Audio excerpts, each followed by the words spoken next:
Hallelujah, praise the Lord. ஆண்டவராகிய இயேசு கிறிஸ்துவின் நாமத்தினாலே உங்களை வாழ்த்துகிறேன். கர்த்தர் உங்களை ஆசீர்வதிப்பாராக. இன்றைய நாள் மெய்ப்பனின் சத்தம், சங்கீதத்தின் புஸ்தகம் 4ஆம் அதிகாரம் 1ஆம் வசனம். என் தேவனே, நான் கூப்பிடுகையில் எனக்கு செவி கொடும். நெருக்கத்தில் இருந்த எனக்கு விசாலம் உண்டாக்கினீர். எனக்கு இறங்கி என் விண்ணப்பத்தை கேட்டருளும். தாவீதினுடைய சங்கீதமெல்லாம் தேவனோடு ஒரு மனிதனிடத்தில் பேசுகிற மாதிரியே இருக்கும். உரிமையோடு கூட, அன்போடு கூட, அர்ப்பணிப்போடு கூட ஒவ்வொரு வார்த்தைகளும் இருக்கும். சொல்கிறார், என் தேவனே. என்ன சொல்கிறார்? என் தேவனே. தேவனேன்னு ஆரம்பிக்கல, என் தேவனே, நான் கூப்பிடும்போது எனக்கு செவி கொடுங்க. நான் உங்களை கூப்பிடும்போது எனக்கு என்னுடைய வார்த்தை நீங்கள் கொஞ்சம் கேளுங்களேன் அப்படிங்கிற.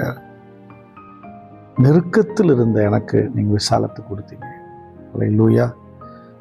எனக்கு இறங்கி என் விண்ணப்பத்தை பாருங்கள், எனக்கு செவி கொடுங்க. ரொம்ப நெருக்கடியாக இருந்தேன், எனக்கு விசாலமான இடத்தை கொடுத்தீங்க. என் அன்பு தேவனுடைய பிள்ளைய, அவர் நம்முடைய தேவன். சொல்லுங்கள், அவர் நம்முடைய தேவன். சொல்லுங்கள், அவர் என்னுடைய தேவன். அவர் என்னுடைய தேவன். ஹல்லேலூயா.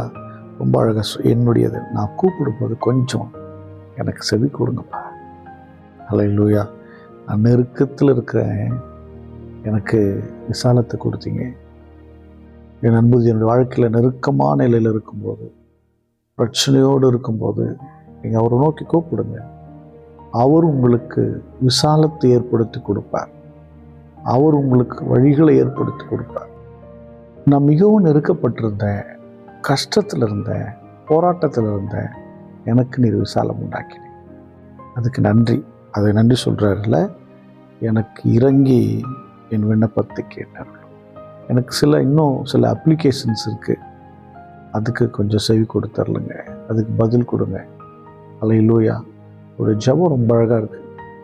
இவருடைய பிள்ளையை கர்த்தருடைய பாதத்தில் அமர்ந்திருக்கும் போது ஆவியோடும் கருத்தோடும் ஜெபம் பண்ணுங்க.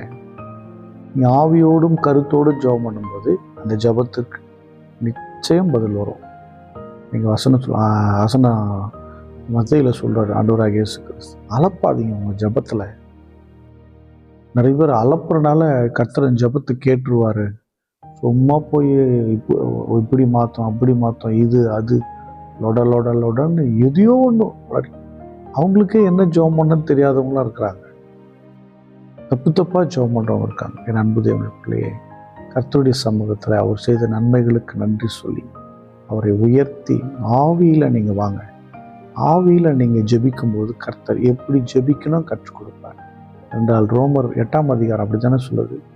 அவர் நமக்குள்ளிருந்து நம்முடைய பலவீனங்களுக்காக வேண்டுதல் செய்வார்.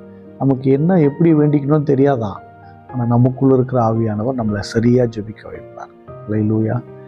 அன்பானவர்களே, உங்கள் நெருக்கம் விசாலமாய் மாறும். உங்கள் பிரச்சனை சமாதானமாய் மாறிடும். எல்லாரும் ஸ்தோத்திரம் பண்ணுவோமா? ஸ்தோத்திரம். நெருக்கத்தில் இருந்த எங்கள் வாழ்விலே விசாலத்தை கொடுத்து உயர்த்தி கனப்படுத்தினேன். அதற்காக ஸ்தோத்திரம். பரிசுத்த பிதாவே, உம்மை ஸ்தோத்திரிக்கிறோம். பார்க்கிறோம், உங்களுடைய பிள்ளைகளை ஆசீர்வதிங்க. உங்களுடைய பிள்ளைகளுடைய நெருக்கங்கள் நீங்குவதாக. விசாலம் உண்டாகட்டும், சமாதானம் உண்டாகட்டும், ஐஸ்வர்யத்தையும் சம்பத்தையும் கொடுங்க. ஆவியில் ஜெபிக்கிற, ஆவியில் உங்களுடைய பாதத்தில் பல மணி நேரம் அமருகிற கிருபையை கொடுங்க. பரிசுத்தாவியில் நிறைந்து வாழ கர்த்தர் கிருபை செய்யுங்க. எல்லா சத்துருடைய அதிகாரங்களை கடிந்து கொள்ளுகிறேன். பார்க்கிற ஒவ்வொரு குடும்பத்திலும், ஒவ்வொரு மனிதனுடைய தனிப்பட்ட வாழ்க்கையிலும் நீர் பெரியவராயிரும். இயேசு கிறிஸ்துவின் நாமத்தினால் ஜெபிக்கிறேன், ஜீவனுள்ள நல்ல பிதாவே. ஆமென். God bless you. Bye bye.